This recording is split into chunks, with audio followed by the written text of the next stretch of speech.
Well, right now, as we've been telling you, the Senate is getting ready to vote on the so-called Buffett rule.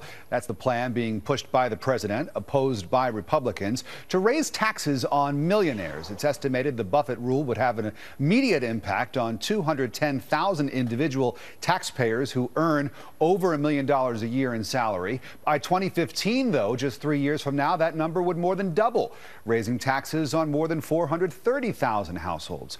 For more on today's Senate vote on the Buffett rule, Wyoming Senator John Barrasso is joining us. He's the chairman of the Senate Republican Policy Committee. It's good to see you, sir. Thanks for your time. Thanks for having me, Rick. So you know how this works. It's all about message and messaging and what resonates with people.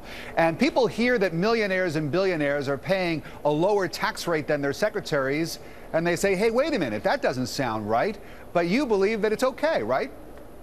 Well, this is a tax and distract approach by the President of the United States to try to take people's minds off of the fact that the economy under his policies has actually gotten worse, that he's focusing away from the jobs and the economy. This isn't going to put one more person back to work. It's not going to do anything about the high prices of gasoline that the American families are paying and the impact that that has on their quality of life. So to me, it's a distraction, and we need to get back focused on the economy and getting people back to work, Rick. It may be a distraction, sir, but with all due respect, the American people seem to like the idea, especially independents. There was a new Gallup poll that showed that 63% of independents, 60% of people surveyed overall like the Buffett rule. And yet your party, members of the Republican Party in the Senate, are going to go and vote against this today. Is that going to be a problem for you guys politically in November? Well, I think that the economy and jobs is going to be the big issue in November. We do need overall tax reform in this country so that we have more people back to work and working, that the job creators have some certainty so they can go out and hire people and know the impacts that that's going to have. That's what we really need, and that's what people are focused on. I was all around the state of Wyoming the last week. People are looking for certainty so they can put people back to work, and I see what the president has been talking about, this so-called Buffett tax, has been a distraction.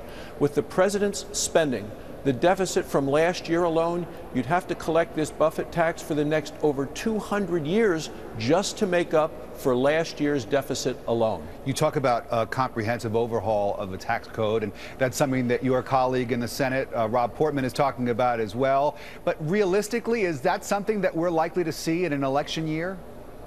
Well, I think that as a result of the election, people are going to be voting and saying, yeah, we need overall tax reform. We got to get rid of the lobbyist loopholes that are out there, lower tax rates across the board so we can get more people back to work, and overall revenue for the country will then increase. But remember, the president said that he wanted to raise taxes on some people even if it meant that overall the country would bring in less revenue because he thought it was fair. The president has a very perverse view of fairness. He thinks it's fair to tell thousands of people who want to work on the Keystone XL pipeline no, because he's held hostage by environmental extremists. Last question, he thinks Senator. It's fair to give all this money to Solyndra, who are well connected to him through their contributions to his campaign, even though it's a waste of taxpayer dollars. I just have a couple of seconds left, but you mentioned Congress is back in session for the first time since Mitt Romney became your party's presumptive nominee. What's the buzz in the hallways there today? Well, people are very excited about the fact that we now have a presumptive nominee, are looking forward to debating jobs and the economy and the failed policies of this administration. The president has inherited a bad situation, and he has made it worse. Senator John Barrasso, a Republican of Wyoming. Good to see you, sir. Thanks again. Thanks for having me, Rick. Thank you.